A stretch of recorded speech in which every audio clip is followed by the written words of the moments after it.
Welcome to the double shots. Fave cousins, so on, so forth, etc. It's us, James and Alex, doing stuff. And if I'm not mistaken, we must be 5 weeks out from the wedding. So give us an update. How's the shred going? How's the shred going? Who's getting married? Oh my God, it's me. Some poor bastard agreed to marry me. Yep. Nah, she's locked him in. How's the wed shred? And have you given thought to the fake tan and the shade of fake tan that you're going to run with on the day? Because that is a big decision. Firstly, I just had my fake tan trial. To all the ladies out there, you get it. It's sensational. So we will be going with the Mediterranean blend. What's that like? What is that laugh that you just did? The real back of the throat one. We don't get that one often, but when we do, we love it. What's that, halfway between turmeric and cocoa? Or? It's, I said, do you have anything that is akin to 5 hours in the Israeli sun? And she's like, I've got it out back. Anyway, yes, I'll be getting the tan because the tan helps with the shred, the non-existent shred.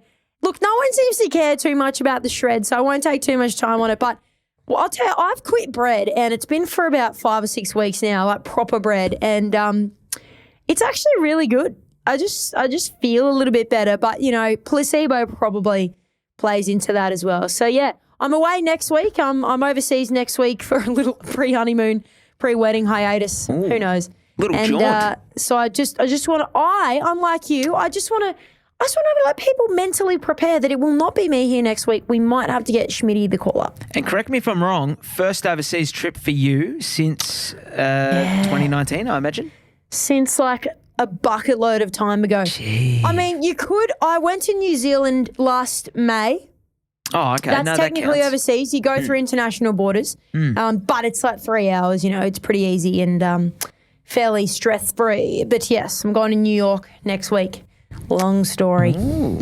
Well, we'll miss you. Long story. Thank you. But you went to, basically overland. You didn't go overseas. You went over a lot of land, a lot of considerable land. You took yourself with Schmitty, to Perth last week. How was it? And I saw you just happened to be there at the same time. Jenny and Mish were there from my office, who are party animals. And I just thought, I don't know about that timing. The four socialites, oh my God, we're all staying at the same hotel. Oh, whoops, we've all ended up having a pub meal or 17 together. What's going on? Did you do any work? No, it was a great trip. Went over Wednesday night, took off 6 p.m. From Brisbane, landed at about 10 p.m. their time. So big 6-hour flight. It was a tough one. But once you get over there, it is one of the most beautiful cities in Australia, without a doubt. I've got it right up there with Melbourne as one of the most visitable and enjoyable cities to go to. Only had 4 days there, but loved my time over in Perth. We stayed, and anyone who's from Perth would be familiar. We stayed at a place that was right at the foot of something called Jacob's Ladder, which is a little staircase, 270 steps, to get up to what is effectively their botanical gardens called the King's Park. It's about a 5-kilometre park that's pretty much right in the middle of the city. Overlooks the lake and the bay in Perth there. Absolutely awesome. You just got to get to the top. 270 steps, tough going. So had a great time over there, though. Flew out Saturday after a lovely client event, and Mitch and I did a little bit of a reconnaissance mission looking at what's going on in the Perth market. Stay tuned. Stay tuned on that one, I think, yeah. Well, you know what they say, when the East Coast hits its peak, it's overcooked, Capital may find its way onto the west side. Now, tell me, you were devastated when Josh Frydenberg didn't get re-elected. You went to a party only the Friday before the election where you shook hands with him, you wished him well, you met his wife, and then you're absolutely devastated when he didn't get up in Kooyong there. Where's he ended up? Because there was speculation he may have even been asked to run the AFL. There was a lot of rumours going around about Josh Frydenberg. Where's he ended up? Hey, that's right, because Gil McLaughlin has announced he's gonna stand down. I do love Friday. I love Frydenberg. Former treasurer, for anyone who isn't familiar. Yeah. That's right. Sorry to say, for those of you who don't love Liberal, he was ScoMo's right-hand man. I got to say, I think he was probably in ways a bit more liked than ScoMo. There was discussions that he could potentially be our next Prime Minister. I don't know what happens now. Like, is that possible for him in the next 10 years? I'd say maybe, but I mean, I'm not entirely across politics. Our man, Josh Frydenberg, he's landed a new gig at Goldman Sachs, probably one of the biggest investment banking conglomerates in the world. Our man, he's landed on his feet. I was sort of say, I'm so proud. What a legend. How did that? Well, yeah. Now, did I look into the exact job he's doing? No, he could be serving coffees to the CEOs of the company, but he's in the right place. Hey, he was the treasurer. Like, he's obviously good with money. Yeah, well, he's landed in the numbers. right place then. And Precisely. speaking of CEOs, been a good time to be a CEO over the past my God. 12, 18 months. And how do you explain this? If you're the CEO of a public company and you're being asked by your employers for a 5% pay rise or something in line with keeping up with inflation, how do you sit there and look them straight in the eye if you've copped a 60% pay rise year on year? Because that is what the average CEO has made in the way of a pay increase in the past 12 months. Can you believe it? How crazy is it? Now, there was this massive article by the Australian Financial Review last week, and it basically exposed the big numbers, right? And these are crazy. And it sort of said, CEOs are typically sort of, their pay is split into three ways, and it obviously depends where you are, but it's kind of like your ordinary salary, your fixed, like it might be your fixed salary, and then you'll get like different bonuses, streamlines of bonuses. Yeah. Yeah, like depending on what you do, like maybe you're linked to share price. It's obviously linked to performance of such. But the last financial year, the biggest fixed pay, so not bonus, so fixed pay, I'm sure the bonus was pretty big, was the CEO of Seek, which is interestingly makes sense. You kind of, when you're people are looking for jobs and unemployment and all that, Andrew Bassat, $2.857 million. That's his fixed base. He was number one for last financial year. Huge. That's a lot of money. A lot of tax too. And that's the thing that gets me is how much tax they must pay. Well, he must pay half in tax. So that'd be about 1.4 million. A lot of tax. We should caveat this little segment here by saying this is for the top 100 biggest companies in Australia. And that was the point the Australian Financial Review was making, is that the top biggest companies, biggest 100 companies in Australia, a lot of them are governed by enterprise agreements or union agreements. So they've got like fixed in pay rises. You don't just go to your boss and negotiate it. It's governed by like an enterprise agreement, they call it. So they were saying, look, bit rich for you to push back and say you don't want to touch the enterprise agreement if you've copped a 60% increase. And probably fair enough, I think. Yeah, and I think too the article expanded on, some of the workers and these companies, they've got, hundreds of thousands of workers, some of them I imagine, or well in the thousands. And a lot of them are on, like seriously small wages with little to no increase, so crazy. But the one I wanted to give a mention to say, the girls. The girls. In fact, probably from what I can see here with all these gentlemen names, the only girl. So, the girl. I hope I'm not going to get this wrong. But the CEO of Macquarie, Shamara Wikraman Ayaki. Now, she didn't even place in the top 10 for highest fixed pay, but she smashed the boys out of the park with receiving the biggest bonus of last year. Am I reading this right? $19.85 million was her bonus. God, what do you do with that money? And a cash bonus of $3.97 million. I don't even know what you do with that money, but the girls. All right, so JB, play the intro. Stat fact of the week. Stat fact. The stat man. Stat fact. What do you got? Oh, well, when I said let's wing it, I was not expecting you to go there. All right, the stat of the week. We like to follow New Zealand and what they're doing. Everyone here is talking about inflation. Everyone around the world talking about inflation. And you told me actually that our inflation numbers are due out this Wednesday. They're expected to be at about 6.3%, which is the highest since 1990, the year you were born. Correct. Coincidence? I think not. Rumoured to be what? Rumoured to be 6.3%. So we'll see if this dates well. That's going to come out just as this pod drops live. 6.3% highest since 1990. How does that compare with our friends over the ditch there in New Zealand? Mate, their annual inflation in April, June is sitting at 7.3%. Okay. And it was 6.9%. So it's gone up. And it's no wonder it's gone up. And that's why the Reserve Bank of New Zealand put up their interest rates again, third consecutive, 0.5%, so 0.5%. Their cash rate is sitting on 2.5%. And they're saying, well, we're just going to keep tightening it. If inflation goes up, goddamn. Hey, by the way, just on that, I have been getting some letters and emails from my bank telling me that the rate's gone up.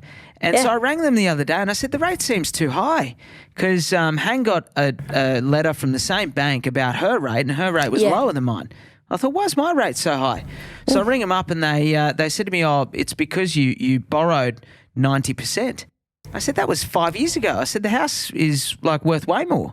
They said, yeah, but you got to get a new valuation to be able to get the new rate. When I got a valuation done, they took 0.7% off the rate. Can you believe it?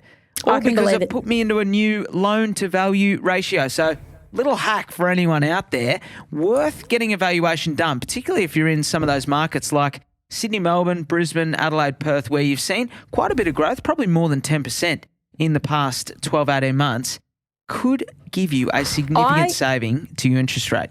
I couldn't agree more, cuz. And you know what? I'd even go further and say, if you had a valuation done 12 months ago, or maybe even 8 months or start of the year, go and get another one.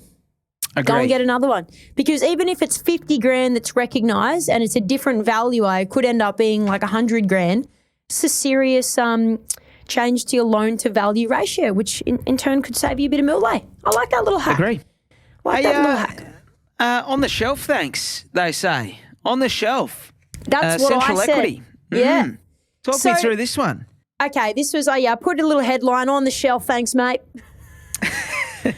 Melbourne developer, or originally from Melbourne, they're called Central Equity. They used to do a lot of apartments, sell a lot of apartments through the Chinese groups.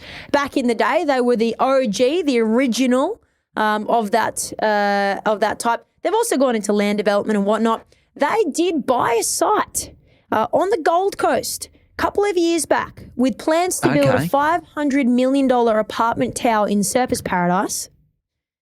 I don't know why this place gets as much love as it does. And they've said... drive-by. Yeah, it was a bit, oversupplied market, that one. And they've said, nah, we're not going to build it. We're going to shelf it. We're just going to put it on the shelf and wait for those heinous construction prices to chill out a little bit more.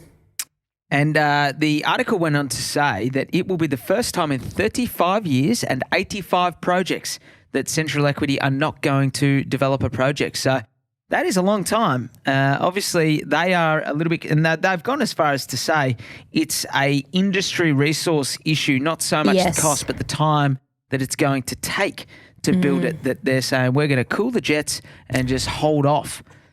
I mean, it's a bit of a faux pas to say that it's the first that they're not going to complete.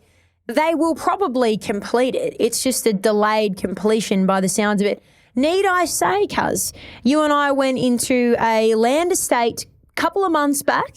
You had your belt buckle on and your Wild Wild West boots. And that was a Central Equity land estate. So they've diversified into land out of apartments the last, I want to say 5 or 6 years. I can't really remember. So they got stuff on the go. Let's not worry about them. That's a smart shelving. I'm not worried about them. I'm not worried at all. But some good news for Central Equity, if you are listening our treasurer, the new treasurer, not Josh Frydenberg, but his successor, Mr. Jim Chalmers, has said that we're going to relax the migration caps. So we're going to... he's saying they could be. He's putting... Could be. He's putting a donut on the end of a fishing line, especially for you, a strawberry one. And the donut is... started. The donut is migration caps possibly being relaxed.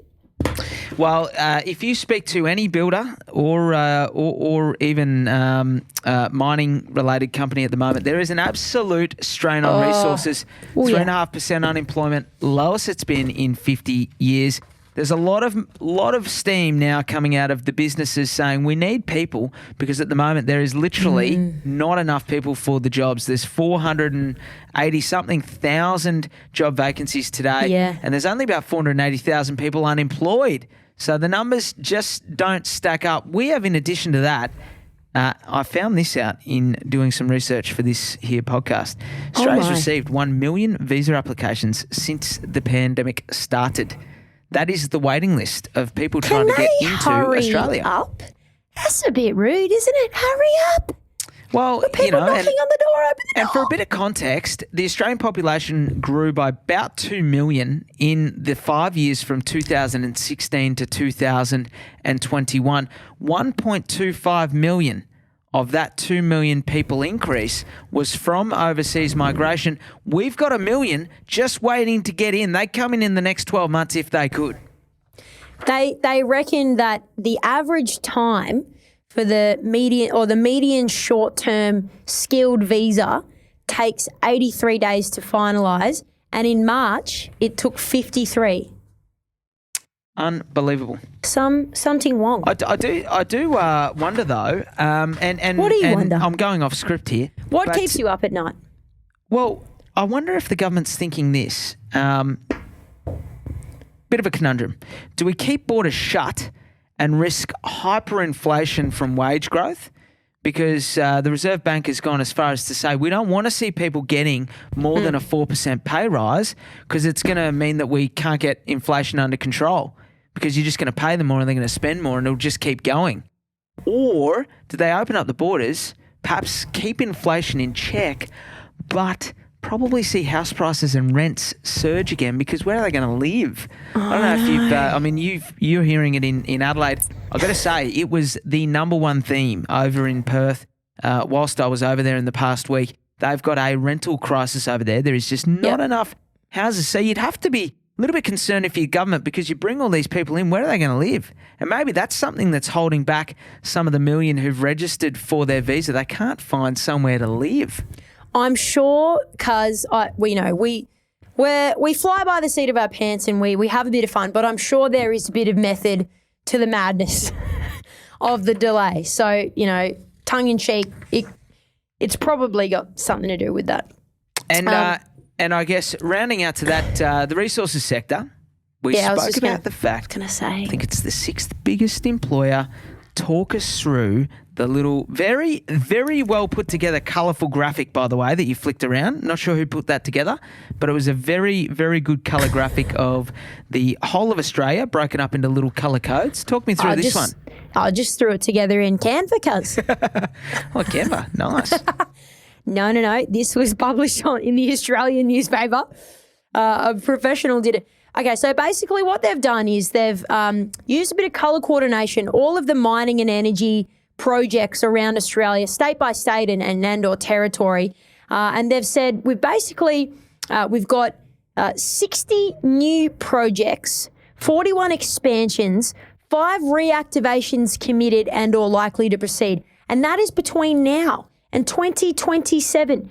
We got heaps going on, cuz, but we got nobody. We got nobody to fill these massive projects. So the modelling says that the resource sector is going to need an extra 24,000 workers, and that's to be dispersed across 107 projects over the next 5 years. And right now, there's about 15,000 workers required, like in the now to the next 18 months or so, that we need to kick these off. So this kind of feeds into what we were just talking about with the migration And I guess they'll go straight out to jobs. And I'm assuming, right or wrong, sorry if this is a terrible assumption, but because they're mining and energy workers, they might be relatively like regional and or remote, maybe a large portion of them. I don't know, but they were talking about the 107 new projects. 21 of them are gold. Who'd have thought? 1/5 is gold. Didn't think there was such a big market for gold anymore. But there you go. I didn't think that we did much of gold in Australia. No, neither did I. Coal, you'd hope maybe not some of the bad coal. I know there's good coal and bad coal. Don't ask me the difference. Oh, but, no. 22 coal and then 19 critical minerals. Not sure what that is. But anyway, there you go. That is interesting. Hey, JB Hi-Fi. Now, I had cause to go to JB Hi-Fi over the weekend. I went online. I know, I need to go in person. You do for I'm sick of JB, I this reckon. But situation that's unfolding where I want to watch TV, Han wants to watch TV. I want to watch the football, which is on free-to-air TV. Han wants to watch Netflix. The theatre room has Netflix. The other TV doesn't have it's not a smart TV. So I'm getting relegated to the smaller, shittier TV every time to watch the footy. So I'm thinking, I've got to get a smart TV. So I went on JB Hi-Fi. Seemed like everything was for sale, to be honest. So I thought, these guys must be struggling. Clearly not, though. No. I think maybe the colourful tags just maybe threw you off a bit. Everything was on clearance by the looks of it. Yeah. You've got end of financial clearance and then new financial year clearance. Correct. No, apparently they what do we got here? They're about to post their earnings for the last financial year, right? And it's expected to have boosted by 50%, sorry. Because of their online revenue? Wow. Okay. So, 50% plus jump on online revenue. Unbelievable. So, it's pretty massive. The group revenue rose 3.5% to $9.3 billion, and that's from a year ago, by the way. They're massive. Like, and 11? Who's their competitor? Like maybe Harvey Norman? Oh, absolutely. Sections of. And like absolutely. Dick Smith's Dick Smith gone. Electronics still around? I don't know. I don't think so. I haven't seen one in a long time, but you never know. There's always it's like sanity CDs and DVDs. So like you go to a random shopping centre and there's a Sanity there. Remember Sanity? They used to sell CDs. Yes. You're not. They're definitely not around anymore. No. There's like one or two. There's like one or two. Yeah, mate. There are. You're right though. Total revenue is only up 3.5%, but the total revenues on online up 50%. So clearly all of the growth in their business is coming from online, which was nearly me on Saturday. I had to go and see it. So I'm old school. I'm gonna have to go in on Saturday. Yeah, but that's a TV. It's not like it's a cord, True. Like I can see why online has got. What will be interesting though is if the trend stays online. That's what's going to be interesting. One to round out. How do you spend your tax deduction? How do you spend your tax deduction? And I ask this because it's a good one. The end of financial year hit. I got an email from my accountant, trusty old Tommy. Sent me a little reminder to let me know, get the receipts in order, etc. To let you know what the financial year had ended. Hey, bud, it's July 1. I just want to let you know. No, I think he was letting everyone know that he gets a bit busy in October, November. So if you want a quick return, get it in now.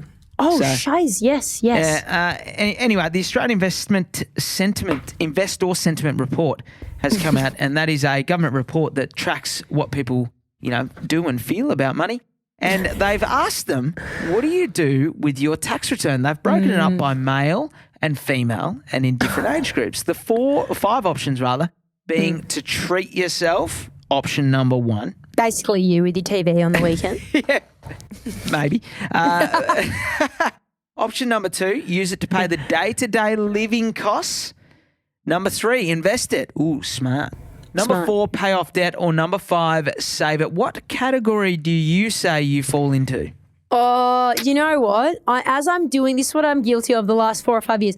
I'm doing my tax and I'm like getting everything together. I'm like, and then everything I see for the next few weeks, I'm like, I'll buy that. I'll treat myself. I'll treat myself. I deserve it when the time comes. And I get a chunk of change back, and then I get the money back. and the guilt overrides me and it goes straight into the property accounts. I just disperse it accordingly over the property accounts. So, le loser. What about you? Look, I throw it into the savings account, which sits in an offset. So I guess I'm paying off debt or saving. Having said that, though, in years gone by, I have gone on holidays with it. And I would say that is quite common. I would say like a lot of clients that I speak to going on holiday, it goes to the holiday fund. So really? Look, I don't mind that. It's sort of like you get it in October, November normally, and it's just there in time for Christmas. Yeah, I know. But okay, so you know what's going to be interesting? Now we're moving forward to a positive, like a possibly a more of a negative gearing environment where actually it might be $100 a week that we have to contribute out of pocket. So at the end of the year, theoretically, let's just say we're $3,000 negative on the properties. We get our tax back. We're somewhere around the neutral to positive. You could, to offset it, you should or could park it in. True. I don't know, going on a holiday. I don't know. If you're a listener and you get a tax return and you've got something else that you do with it, let us know. Increasingly, and we're going to do the quick shots after this, we've been getting a fair few come through on email more so than social media lately. Hasn't that been good? So guys, feel free to email us or the social handles. It's all there. All right, Cuz, I'm going to miss you in the next 2 weeks, but have fun. Enjoy what must be a New York summer. New York summer? Yeah, summertime. Oh, yeah, stinking hot, beautiful. 30 degrees. Some rooftop bars. Send us some photos. Don't make us too jealous. Oh, I will be. Thanks for listening. All right, see you guys. To the pod with your friends, James and Alex. Thanks for listening to another episode of The Double Shot with your favourite cousins, Alex and James Fitzgerald. If you've got a burning question or something we absolutely need to talk about on the pod, please write to us. Both of our emails are in the show notes. For little real estate tidbits and a little bit of banter, a lot of banter, you can follow us on the gram. Our handle is thedoubleshot.podcast. That, my friends, is thedoubleshot.podcast. Until next time, think of us when you sit back and sip your next double shot.